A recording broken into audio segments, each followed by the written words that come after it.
Sam's funnel had never been quite the same since his accident with the slate trucks. Now, as he puffed up and down the line, the winter wind tugged at it, trying to blow it away.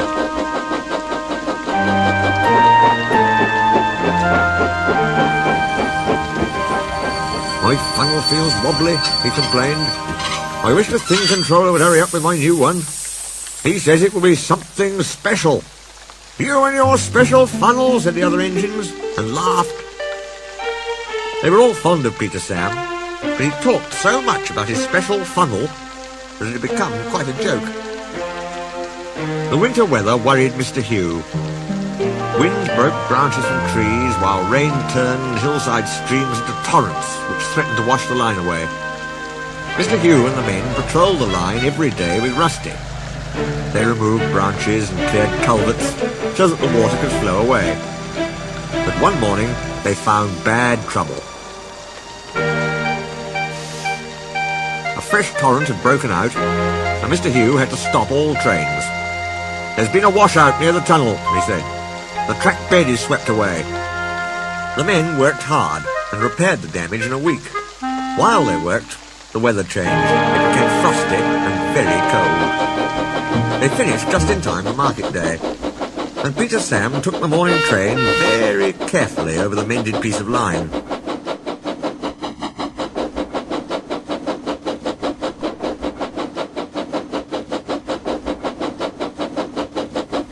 The tunnel was short, but curved, so they couldn't see right through it. Suddenly the driver shouted, "There's something hanging from the roof!" He braked. There was a clanging crash. When Peter Sam and his coaches stopped in the open air, he no longer had his funnel.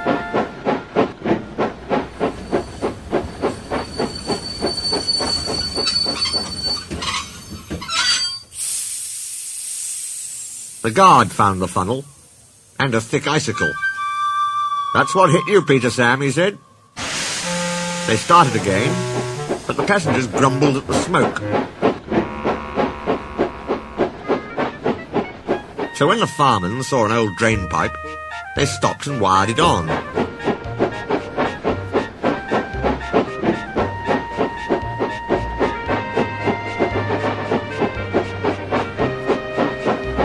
The engines laughed and laughed when Peter Sam came home. Sir Handel made up a rhyme. Peter Sam said again and again, his new funnel will put ours to shame. He went into the tunnel and lost his old funnel.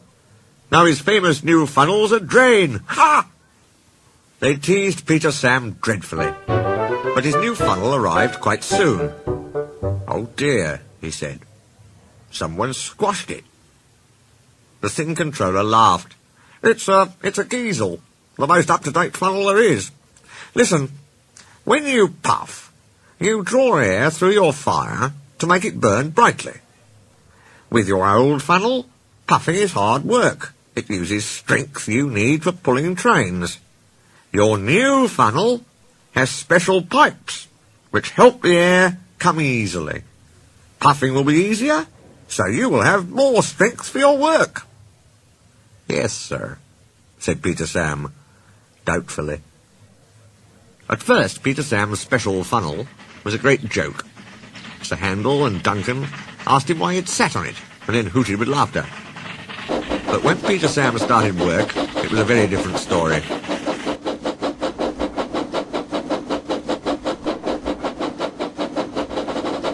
Even Sir Handel was impressed. "I can't understand it," he said. "Peter Sam never seems to work hard. He just says, and simply strolls away with any train he's given. He makes it look so easy." They don't laugh at Peter Sam's funnel now. They wish they had one like it.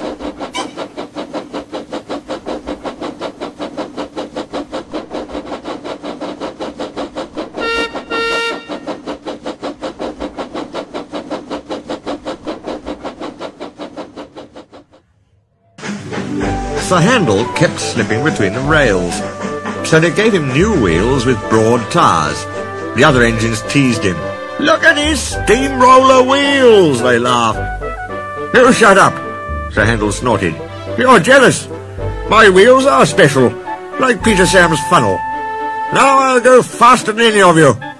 You'll never. The engines were surprised. Sir Handel's trains were usually late.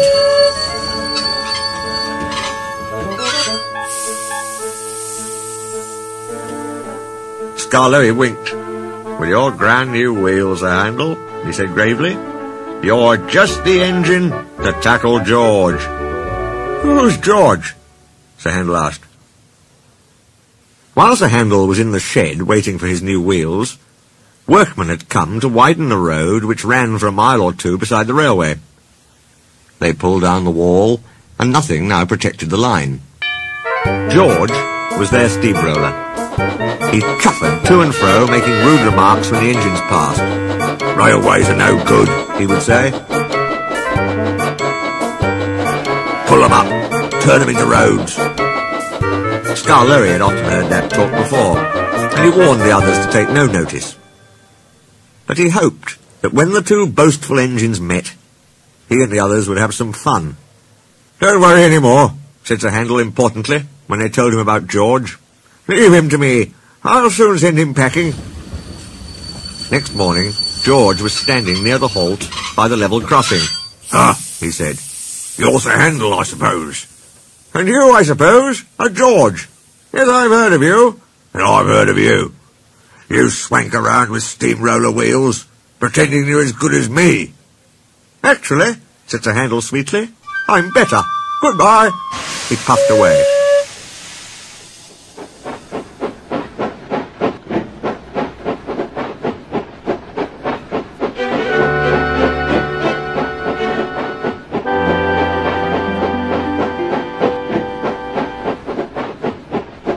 George chuffed, fuming.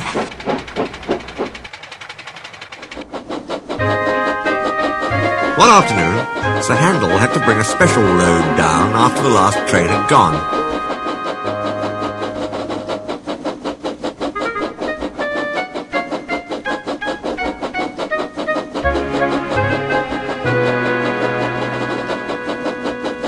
When he reached the road, he saw George trundling home.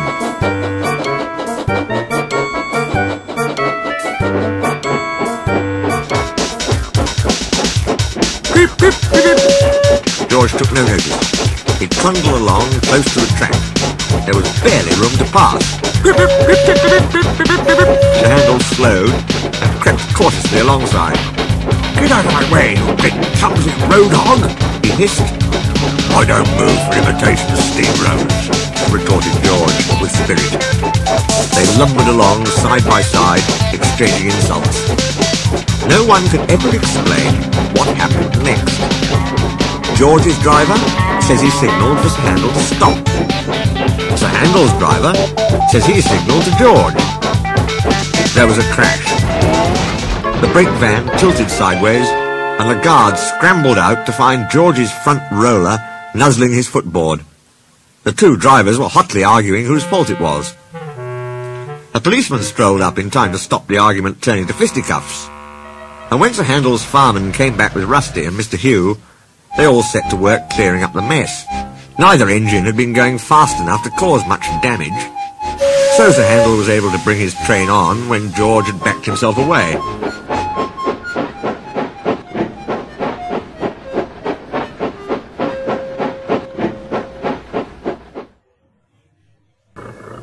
Next day, the workmen put up a fence between road and railway and then went away, taking George with them. This was because they'd finished their work.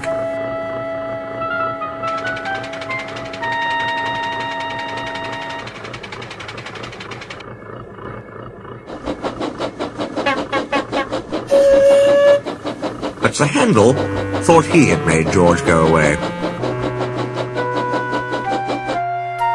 He was more conceited than ever, and talked everlastingly about steamrollers. Oh dear, whispered Scarloey one evening. He's worse than ever.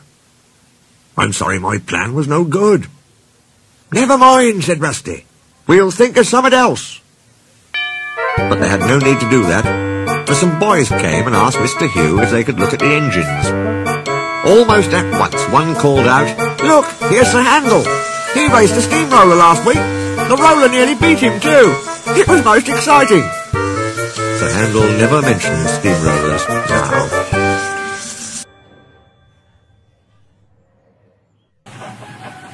Nancy is a guard's daughter. She was working on Skarloey with some polish and a rag. "Wake up, lazy bones," she said severely. "Your brass is filthy. Aren't you ashamed?" "No," said Skarloey sleepily. "You're just an old fusspot. Go away." She tickled his nose. "Renias comes home tomorrow. Don't you want to look nice?" Skarloey woke suddenly. "What? Tomorrow?" "Yes, Daddy told me. I'm going now." "Nancy, stop! Do I look really nice? Please polish me again. There's a good, kind girl." "So who's an old fusspot?" laughed Nancy. She gave him another rub, then climbed down. "Aren't you going to polish me?"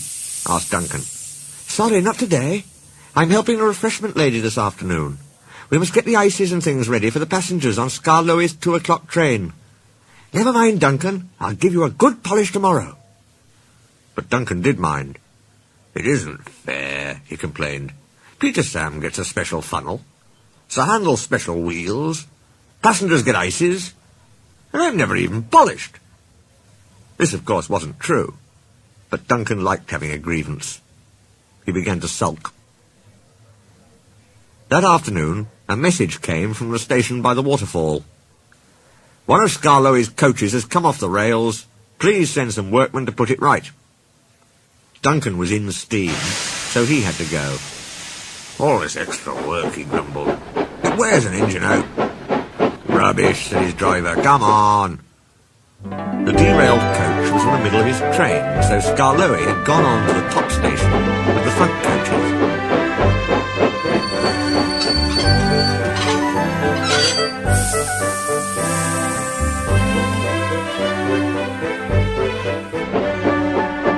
Duncan left the workmen and brought the passengers in the rear coaches home.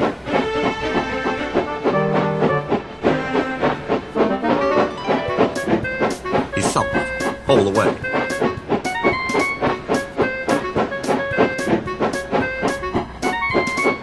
He arrived back just in time for his own 4 o'clock train.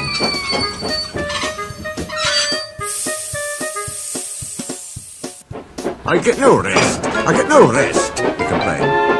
He was sulky and short of steam. So his driver waited a few minutes in the hope of raising more. But Duncan wouldn't try. "Oh, we can't keep the passengers waiting any longer," his driver said at last.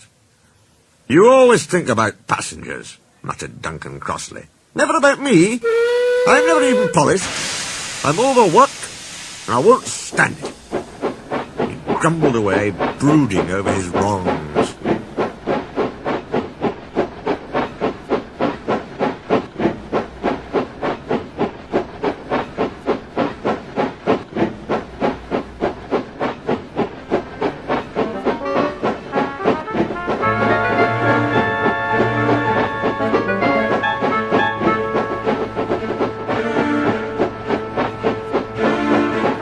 Duncan made heavy weather of the journey, but at last they reached the viaduct. This is long, high and narrow. No one can walk on it when a train is there. "Come on, Duncan," said his driver. "One more effort, and you'll have a rest and a drink in the station." "Keep your old station," said Duncan rudely. "I'm staying here." He did too. He stopped his train right on the viaduct, and nothing his driver or fireman could do would make him move another yard. Skarloey came from the top station to haul Duncan and his train to the platform. The passengers were very cross. They burst out of the train and told the drivers, the fireman and the guard what a bad railway it was. Skarloey had to pull the train to the top station too.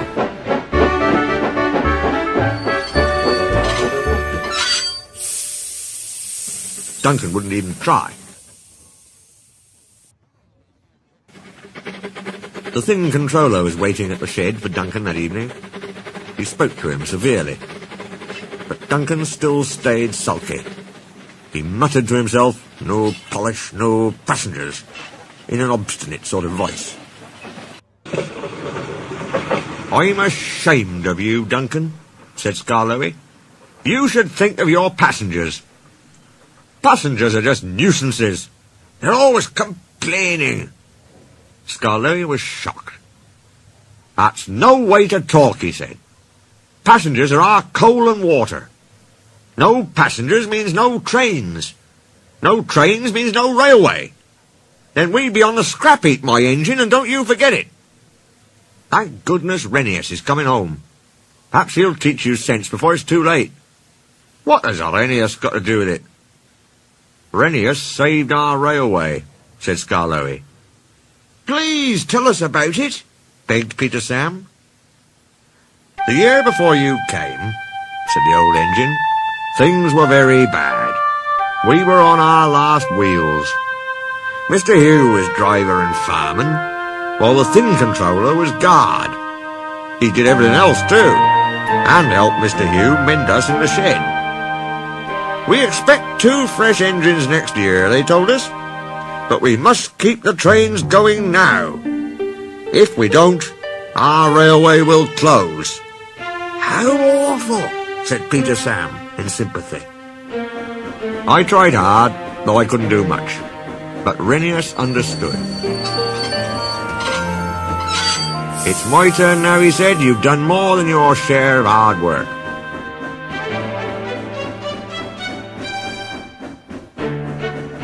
He was often short of steam, and he always tried to struggle to a station and rest there.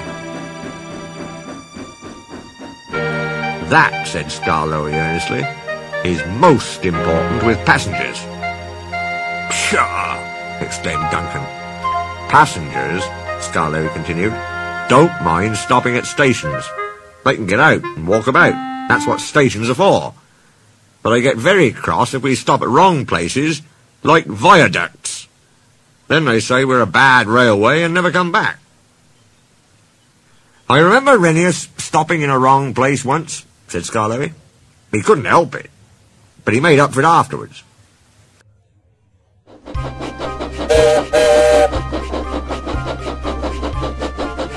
That afternoon he had damp rails and a full train. There were passengers even in Beatrice, the guard's man. His wheels slipped dreadfully on the steep bit after the first station, but they gripped at last.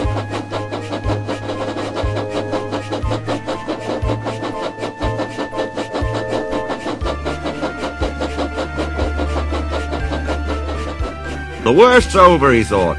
Now we're away.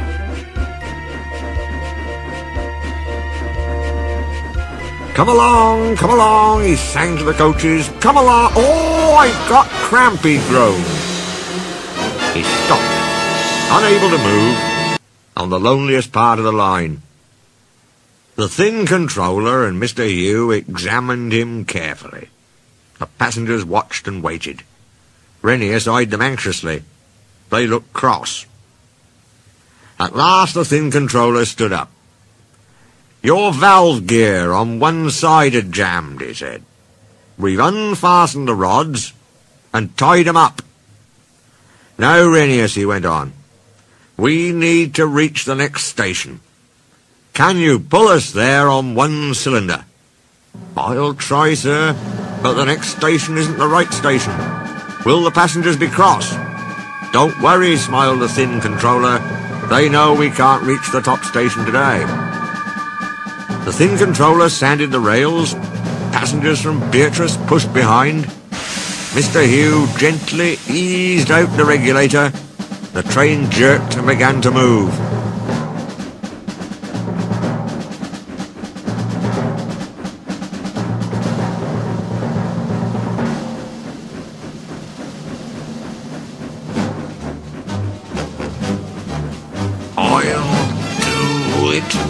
I'll do it.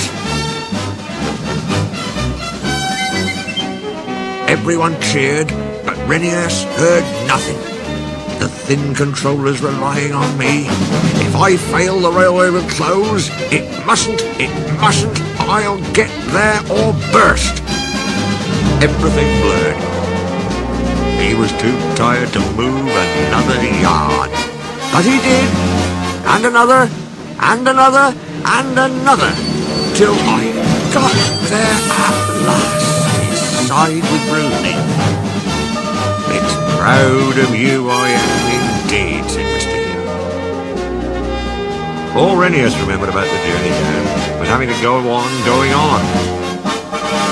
At the big station, the passengers thanked him. We expected a long walk, they said, but you brought us home. We'll come again and bring our friends. Here are gallant little engines at the thing controller. When you're rested, we'll mend you ready for tomorrow. Was Renias always ready for tomorrow? Always, smiled Skarloey. Whatever happened, Renius always pulled his trains. It was Duncan who broke the silence. Thank you for telling us about Renius, he said. I was wrong. Passengers are important, after all. All the little engines were at the wharf on the day that Renius came home. Some of the Fat Controller's engines were there too. Edward pushed Renius's truck to the siding, and Skarloey pulled him neatly to his own rails. This was the signal for a chorus of whistles from engines large and small. You never heard such a noise in all your life. The owner, Renius, and other important people made speeches. The band played, and everyone was very happy. But Renius was happiest of all in his own place that night, next to his friend Skarloey. Oh, this helps a little engine to feel, he said, that at last he has really come home.